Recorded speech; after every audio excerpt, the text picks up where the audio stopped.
L'échiquier international, soyez les bienvenus. La lutte anticoloniale, l'imaginaire collectif renvoie l'expression à un passé révolu avec sa galaxie de figures d'antan et de résistance. Chaque année, on célèbre ici ou là la fin du joug colonial pour conjuguer le destin de beaucoup de peuples afin de recouvrer la liberté pour le futur. Mais c'est vite faire l'impasse sur le présent. On oublie que certaines régions du monde n'ont pas encore concrétisé leur indépendance.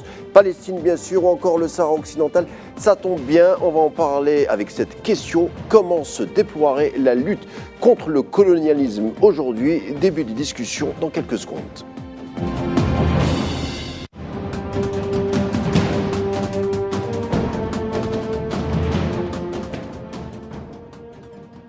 La lutte anticoloniale aujourd'hui, l'histoire est en marche pour certains peuples qui viseraient à recouvrer leur liberté. On aurait pu penser que l'ère anticoloniale allait par exemple ajuster un droit international facilitant la tâche des résistants, plus compliqué qu'il n'y paraît. Pour en parler, et j'ai le plaisir d'avoir avec moi sur le plateau Pierre Belloc. Vous êtes français, merci d'avoir accepté notre invitation. Donc vous êtes français, mais également surtout maire de Vitry-sur-Seine, qui se situe en Île-de-France. Merci d'avoir accepté notre invitation. Et avec nous également Ibrahima Konaté, membre de l'exécutif communal chargé des missions des relations internationales. Merci d'être avec nous. Alors, vous avez accepté notre invitation puisque vous venez d'une tournée particulière. C'est une tournée qui s'est accentuée sur les camps de réfugiés sahraouis. On revient avec quel type de sentiment de ce type de voyage ? Écoutez, on a le sentiment d'être dans un monde anachronique puisqu'on a pu visiter les Sahraouis qui vivent dans des conditions absolument d'une précarité incroyable à notre époque où on voit tout un peuple à qui on refuse le droit de choisir son destin et notamment le droit à l'autodétermination puisque, on va certainement y revenir, mais on a là une des dernières colonies qui subsistent sur le continent africain. Ibrahima Konaté, peut-être un commentaire sur votre voyage, sur cette tournée un peu particulière? Ce voyage me fait penser à deux choses. La première chose, c'est la fierté et la résistance du peuple. Et de l'autre côté, la solidarité du peuple algérien vis-à-vis de ce peuple. C'est frappant, c'est visible. Rares sont les peuples qui, aujourd'hui, peuvent permettre cela. Ça, ce sont les deux premiers commentaires que j'ai à faire. Alors, Ibrahima Konaté, Pierre Belloc, il y a une question qui revient souvent par rapport à la question sahraoui. En 2024, cela veut dire quoi concrètement, être solidaire avec le peuple sahraoui, selon vous? Concrètement, c'est mener un combat bien difficile, puisque c'est un combat, notamment en France, qui est oublié, ou en tout cas passé sous silence, puisque la France a une histoire assez proche du royaume marocain, et donc évite d'aborder ce sujet-là. Et à chaque fois qu'on a l'occasion de publier des posts, de faire des actions en direction du peuple sahraoui pour les aider dans ce moment compliqué, on est victime de questionnements et il faut beaucoup argumenter et beaucoup se battre pour faire reconnaître le droit international sur une question qui pourtant pourrait paraître simple s'il s'agissait d'un autre peuple, mais vous savez qu'aujourd'hui, malheureusement, se développe trop souvent un deux poids, deux mesures qui, dans ce cas, en espèce, est plutôt défavorable au peuple sahraoui. Quand on dit deux poids, deux mesures, vous parlez bien entendu de pression, sans prononcer le mot peut-être. Oui, bien sûr, on est questionné sur le bien fondé de nos positions, mais après on a beaucoup d'arguments et je pourrais les développer si vous voulez ici pour répondre à ces questionnements, parce que on nous dit par exemple que le peuple sahraoui, le Sahara occidental, est une composante du Maroc, et à l'occasion de ce voyage, on a pu découvrir que le peuple sahraoui avait sa propre culture, sa propre langue, sa propre façon, son propre mode de vie, propre façon de vivre sa religion, qui n'a rien à voir avec celle que peut pratiquer le peuple marocain. C'est là une des démonstrations qu'il y a vraiment du bien fondé à se poser la question de l'autodétermination du peuple sahraoui. Alors, le ministre des Affaires étrangères algérien, Ahmed Attaf, est à Addis Abeba pour participer aux travaux de la 37e session de l'Union africaine. Il le dit sans embâche, la défense de la cause palestinienne et de la cause sahraoui est plus vivace, devrait être plus vivace que jamais, et elle sera encore plus vivace que jamais. On a tendance à penser qu'on est dans un monde post-colonisation, mais on le voit avec ces deux dossiers, il y a encore du chemin à faire, du chemin à parcourir. Oui, c'est tout à fait étonnant qu'on puisse encore en être là, puisque les deux situations bénéficient quand même d'un règlement international qui a été établi il y a maintenant plusieurs décennies, et qu'on n'arrive toujours pas à faire admettre aux puissances coloniales, que sont Israël d'un côté et le Maroc de l'autre, qu'il faut respecter les résolutions qui ont été prises au niveau international. On a là un anachronisme où un peuple peut imposer une administration, un territoire à un autre sans que personne ne semble vouloir réagir.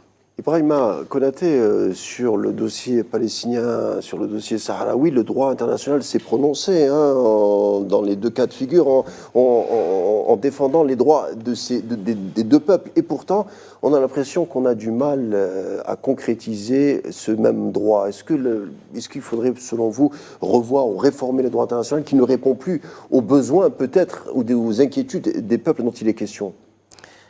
En tout cas, la démonstration est faite aujourd'hui que le droit international dont on nous a parlé pendant des décennies n'est pas le même pour tous les peuples. Il y a des peuples qui ont des droits selon que les puissances dominantes occidentales qui décident, choisissent qui a droit, qui n'a pas droit, et d'autres qui n'en ont pas du tout. C'est-à-dire que le 2 poids 2 mesures dont parlait M. le maire tout à l'heure, c'est exactement cela. Ça veut dire qu'au jour d'aujourd'hui, les peuples se sont réveillés et ont compris qu'en réalité, on était en train de nous bassiner quelque chose qui ne correspondait à rien au droit. C'est une question d'intérêt des uns et des autres. C'est tout. Si c'est une question de droit, il n'y a pas de raison que pendant 75 ans, on n'ait pas pu trouver une solution à la problématique palestinienne. Ce n'est pas normal. C'est l'ONU qui l'a décidé. Ce n'est pas normal qu'une décision de l'ONU concernant le Sahara occidental n'ait pas pu être exécutée. C'est toujours les mêmes qui nous donnent des leçons de droit, qui nous parlent de liberté, de ceci et cela, mais qui, dans l'application de ce même droit, il n'y a plus personne. Et du coup, l'opinion aujourd'hui, je pense, a compris qu'on est en train de nous bassiner dans quelque chose qui n'a rien à voir avec la réalité. Et ce éveil, je pense, de conscience, c'est ce qui va faire la perte de ces grandes puissances-là. Parce que le monde a compris. Et la réforme des institutions est plus que indiscutable aujourd'hui. C'est une obligation. Alors, Pierre Belloc, maire communiste, aujourd'hui, le communisme peut-être devrait se parer de nouveaux ripoux, parce qu'il y a plusieurs combats. Le combat communiste s'est confondu pendant longtemps avec le combat anticolonial. Concrètement, qu'est-ce que ça veut dire aujourd'hui être anticolonial en France ou ailleurs, avec les nouveaux codes, avec les réseaux sociaux? Comment être communiste aujourd'hui ou être anticolonialiste aujourd'hui? J'ai envie de dire, c'est une question qu'on ne se pose pas trop. Quand on est communiste, on est pour la justice, qu'elle soit sociale ou judiciaire.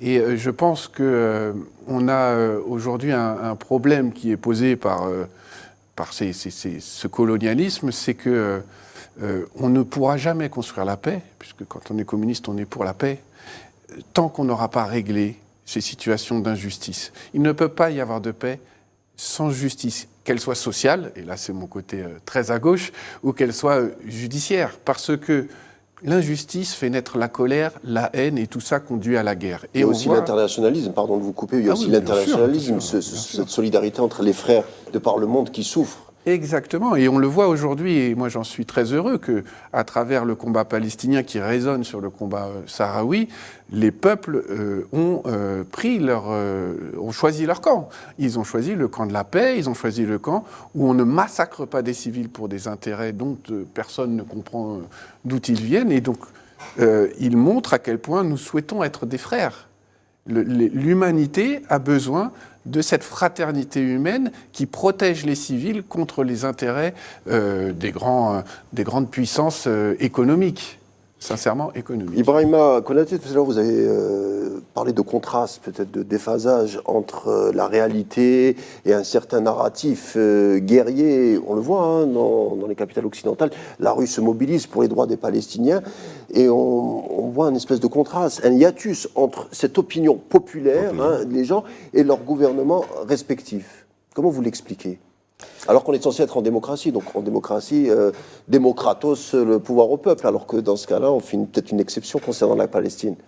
Je pense que les peuples commencent à comprendre qu'en réalité, ils ont délégué leur pouvoir à des personnes qui ne représentent pas en réalité leurs idées. Parce que la démocratie telle qu'elle est conçue aujourd'hui ne correspond plus à la réalité. Dès lors que vous êtes élu pour une cause et c'est le peuple qui vous a élu, à partir du moment où ce peuple manifeste sa volonté de changement, sa volonté de faire quelque chose, normalement quand on est démocrate, on doit suivre. Mais ce n'est plus ça. Aujourd'hui, ce système démocratique, je m'interroge personnellement, je me dis, la démocratie en soi, telle qu'on nous l'a vendue jusqu'à présent, ça représente quoi? À mes yeux, ça ne représente plus rien, parce qu'elle est vide.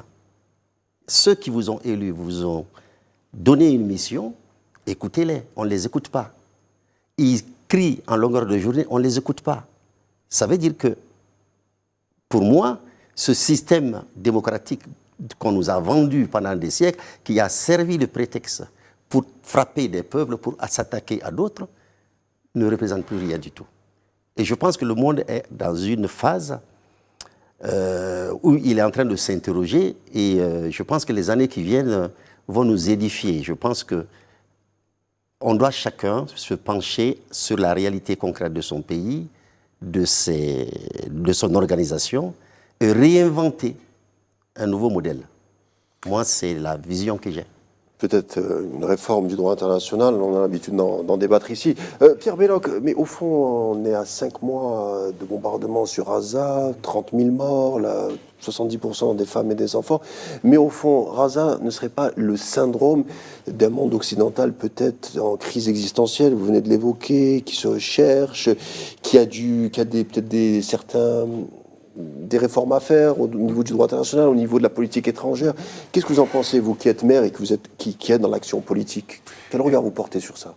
Moi, je pense qu'en tout cas, cette crise palestinienne a mis en relief le décrochage entre une communauté internationale qu'on disait du monde libre, puisque c'est ce qu'on nous a vendu à la chute des deux blocs. On nous a dit, voilà, le multipolaire, on va aller vers un monde libre, de liberté et de démocratie. Et je crois que la crise palestinienne montre qu'on n'est pas du tout dans ce monde-là. On est dans un monde dominé par les grandes puissances qui peuvent imposer à tout le monde leur volonté, massacrer des civils sans que personne puisse réagir. Effectivement, il faut réformer l'ONU avec ce verrou qu'est le Conseil de sécurité, où en fait, permanent, les vétos.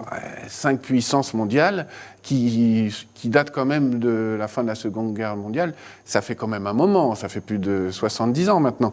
Et donc on est dans une organisation qui ne correspond plus au monde moderne, où les distances se sont rétrécies, où on peut parler en direct avec quelqu'un qui habite de l'autre côté de la planète, où les informations se baladent à la vitesse de la lumière. Et nous, on reste avec un système archaïque qui, finalement, permet à 5 puissances de dire à tous les autres pays, non, c'est pas comme ça que ça se passe, parce que moi, avec mon droit de veto, j'en ai décidé autrement. Et je crois que cette crise palestinienne, elle fait la démonstration, parce que la majorité des pays sont quand même en faveur d'un cessez-le-feu. Du droit international, simplement. Plus d'un cessez-le-feu, et on voit que c'est pas possible. Alors vous évoquez une époque, la guerre froide, cette guerre qui a duré très longtemps, plusieurs décennies, mais c'est une époque où il y avait un certain équilibre, donc il y avait des lignes rouges. Aujourd'hui, on a l'impression que les grandes puissances se sont débarrassés un peu de ce joug du droit international et qui sont, entre guillemets, excusez-moi de l'expression familière, mais en roue libre, Ibrahima Konaté. Tout le monde dénonce les exactions sur Gaza, tout le monde dit que c'est une catastrophe humanitaire, voire c'est un génocide, hein, la CIJ l'a dit, et pourtant on n'arrive pas à stopper ce massacre. Comment vous l'expliquez? C'est l'ambition. Aujourd'hui, c'est le pouvoir économique qui gère. C'est la volonté de ceux-là qui veulent continuer à régenter le monde, à faire ce qu'ils veulent. Pour eux, je pense que la chute du mur de Berlin et puis la transformation de ce qui est advenu après des pays de l'Est, certains se sont dit, maintenant on a gagné, on a cassé le mur, les pays de l'Est, on pourra aujourd'hui en faire ce que l'on veut, et on continue, on va continuer jusqu'au bout. Et c'est cette politique-là qui continue.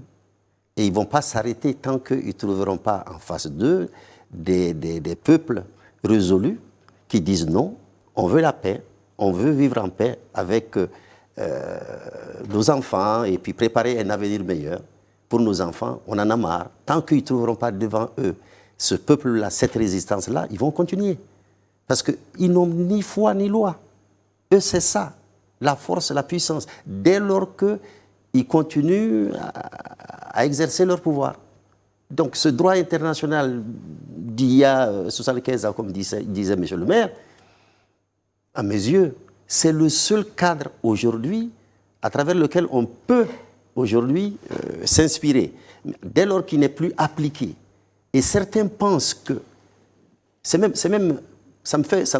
fait, plus j'y pense, plus j'ai envie de vomir, parce que quand j'entends certains responsables politiques dire c'est pas le moment d'arrêter de tuer, c'est ce qui se passe en Palestine. C'est pas le moment d'arrêter de tuer. Ça veut dire quoi? Ça veut dire que l'être humain pour vous, c'est quoi? Cette valeur humaine, d'humanité que vous nous avez vendue, elle est partie où? Que vous nous avez sacralisé aussi. Exactement. Donc du coup... Alors, bien sûr, ce qui se passe à Gaza est une tragédie depuis 5 mois de bombardement, mais il y a aussi des pays qui prennent leurs responsabilités. On l'a vu avec l'Afrique du Sud, on a vu avec certains pays d'Amérique du Sud qui se joignent à l'Afrique du Sud pour dénoncer le génocide. Hein. Ils ont monté un dossier pour que cessent les exactions. Donc certains pays aussi prennent à cœur la souffrance humaine. C'est plutôt de bon augure. C'est de très bon augure et j'ai envie de dire si l'équilibre qu'il y avait entre les blocs a disparu, on voit apparaître, et j'espère que cela pourra durer, une communauté internationale qui, elle, porte des valeurs de justice parce qu'elle est héritière, j'ai envie de dire, de la décolonisation.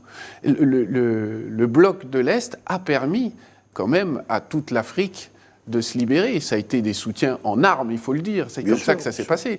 En logistique, en formation, qui ont été colossales. On a été au Sahara occidental, on a vu des gens qui étaient formés par l'Algérie et par Cuba. Donc encore aujourd'hui, on a une alliance possible et l'Afrique du Sud porte cet héritage puisqu'elle a bénéficié de cette aide et certainement que à travers cette démarche, en plus elle a connu l'apartheid, dont c'était le meilleur porte-parole pour la Palestine, elle a envie de se battre et de continuer à se battre pour les peuples palestiniens et sahraouis. Et la démarche qu'elle a faite est aussi la réminiscence de cet ordre mondial, personnellement, que je souhaite. C'est-à-dire l'union des humanistes de ce monde, de tous les pays humanistes, unissez-vous, j'ai envie de dire. Exactement, comme le dit l'adage. Alors, je voudrais qu'on conclue sur la thématique du Sahara occidental. On nous dit qu'il y a beaucoup de jeunes, la jeune génération au Sahara occidental, qui peut-être conjugue le combat sahraoui d'une autre manière. Vous les avez trouvés dans quel état d'esprit? Vous avez rencontré plusieurs de ces jeunes personnes. Dans quel état d'esprit vous les avez trouvés? Je les ai trouvés combatifs, mais... il ne faut pas se cacher la réalité. Aujourd'hui, quand on habite dans le désert et qu'on est abreuvé par des vidéos qui viennent de l'Occident et qui racontent une histoire qui a l'air merveilleuse vue à travers les écrans, il y a aussi parfois l'envie une aspiration à mieux. Par contre, on sent aussi une détermination à obtenir le gain de cause dans le combat qu'ils mènent, avec, j'ai envie de dire, une conscience. Moi, j'ai rarement vu un peuple aussi conscient de l'organisation nécessaire pour gagner cela. C'est d'ailleurs pour ça qu'on a rencontré le Premier ministre sahraoui qui nous a expliqué pourquoi il reprenait le combat, pourquoi il était contraint de reprendre le combat armé, parce que leurs droits étaient violés. Et donc on a une population et une jeunesse qui doit reprendre ce flambeau. Ibrahima Konaté, donc une conscientisation précoce, peut-être pas précoce, mais en tout cas auprès des jeunes, hein, comment ils regardent le futur? Ces jeunes que nous avons rencontrés, c'est avec une grande admiration que je suis parti de ce pays parce qu'ils sont persuadés et ils sont convaincus qu'ils vont regagner leur terre. Cette détermination, je ne pense pas que quelqu'un puisse faire face. Ils vont y arriver. Quand un peuple est déterminé, on n'y peut rien. Ça m'a rassuré d'un côté. De l'autre, le Sahara a besoin que sa cause soit connue. Je pense qu'elle n'est pas très bien connue. Très bien connue parce que depuis longtemps, on nous a fait croire qu'effectivement c'était une partie du Maroc et ces choses-là. Bon, c'est ce qui est... répandu. Exactement, d'une manière générale. Et là, plus les gens vont se rendre au Sahara ou bien qu'on donne les bonnes informations au peuple, à la population, et avec le soutien, ils ont surtout besoin de ça, ils nous l'ont dit. C'est vrai, ils ont besoin de soutien matériel, mais c'est le soutien politique, de communication dont ils ont besoin avant toute chose. Et on sait aujourd'hui quels sont les pays qui sont derrière cette cause, qui font que. Jusqu'à présent, ça n'a pas abouti, parce que tout simplement, ces pays tirent un autre profit. Comme je le disais tout à l'heure, c'est économique. Voilà, en guise de conclusion, merci Ibrahima Konaté, Pierre Belloc, merci d'avoir été avec nous pour l'échiquier international du jour. Bon courage à vous deux et bon retour, on espère vous voir bientôt notamment. Merci en tout cas. L'échiquier international arrive à sa fin. Tout de suite, la suite des programmes sur Al24 News et je vous retrouve demain, même heure et même chaîne. D'ici là, portez-vous bien et bonne soirée.